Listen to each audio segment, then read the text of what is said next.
In the name of the one God, Father, Son, and Holy Spirit. Amen. See?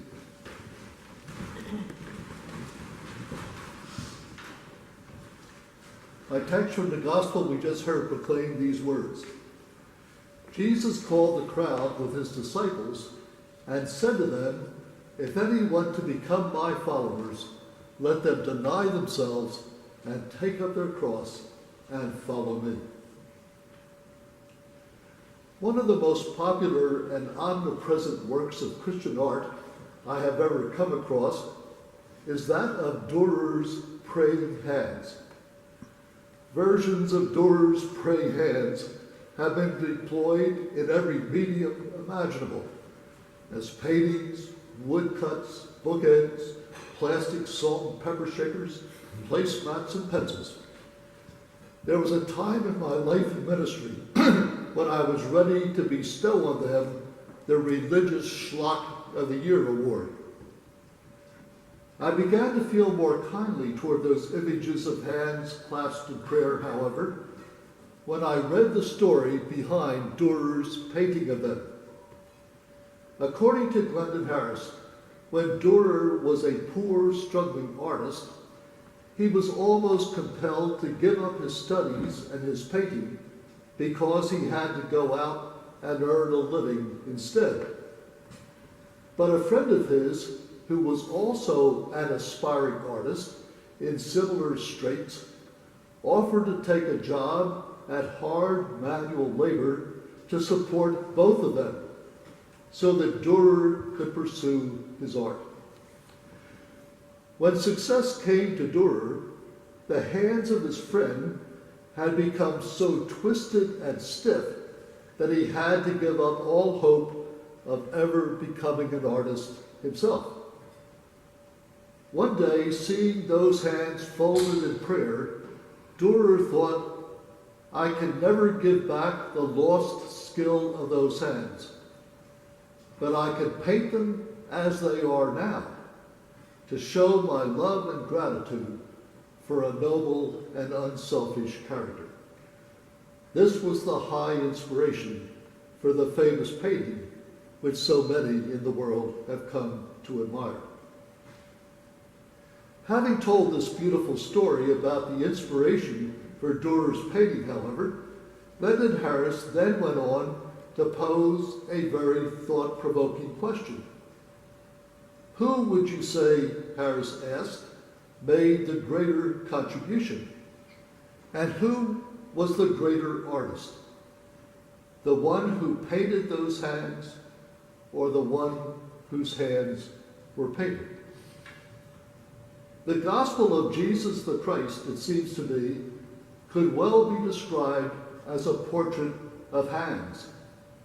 It is a portrait of hands reaching out in love to those whom the world rejected. It is the portrait of hands laid on the heads of the sick, the limbs of the palsied, the eyes of the blind, and the ears of the deaf.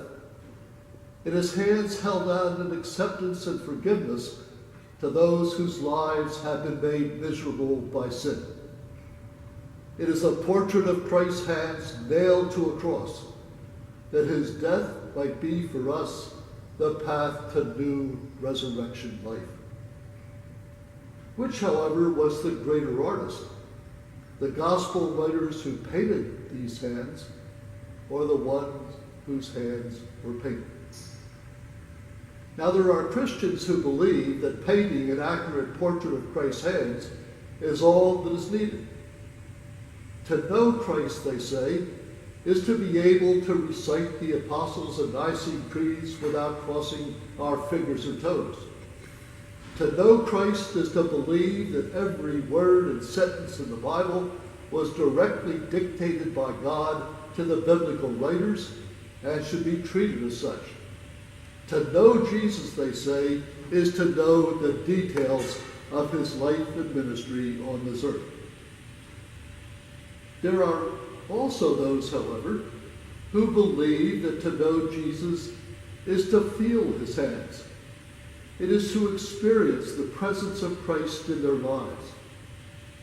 To know Jesus, these Christians would argue, is not so much to know all the details of Christ's hands and to paint an accurate portrait of them, as it is to experience the touch of those hands in our lives and to feel their reality in a deeply spiritual and intuitive way. Their sentiments might perhaps have been best expressed in a hymn which I remember from my childhood Sunday school days, which reads, "I wish that his hands had been placed on my head, that his arms had been thrown around me, and that I might have heard his sweet voice when he said, 'Let the little ones come unto thee.'" But in today's gospel reading, from which I have taken my text, Jesus does not say, "Know my hands," nor does he say, "Feel me my hands." What he does say to each one of us gathered in this sacred place on this second Sunday in Lent, "Be my hands." If any want to become my followers, Jesus says, let them deny themselves and take up their cross and follow me.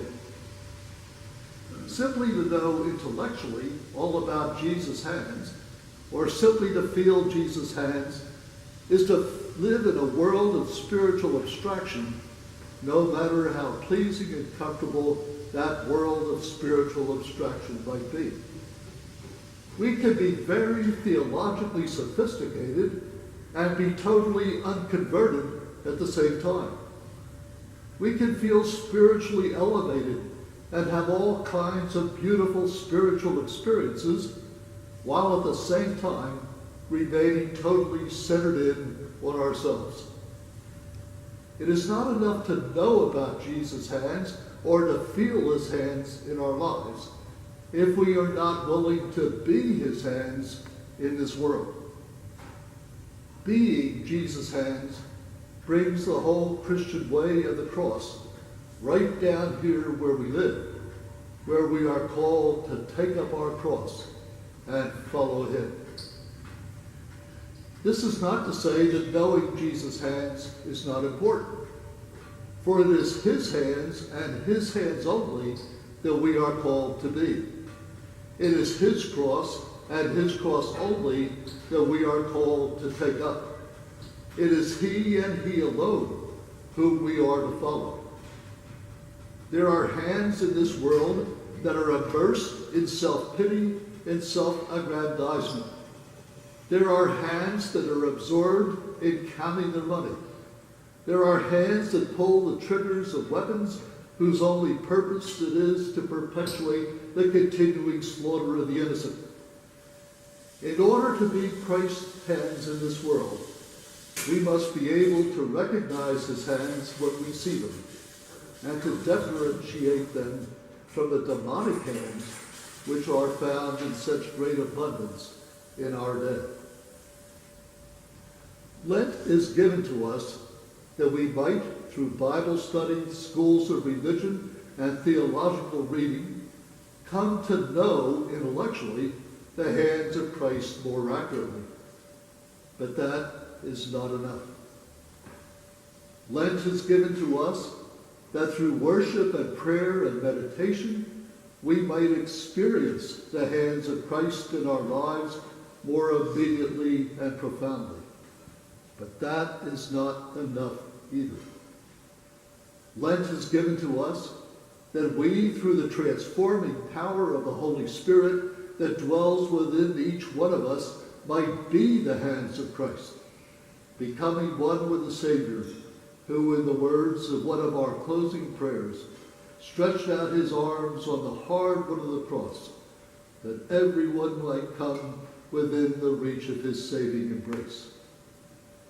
Lent bids us to be Christ's hands, letting others in our hurting world come to know his healing touch through our hands as we take up his cross and follow him. In the name of the Father, and of the Son, and of the Holy Spirit.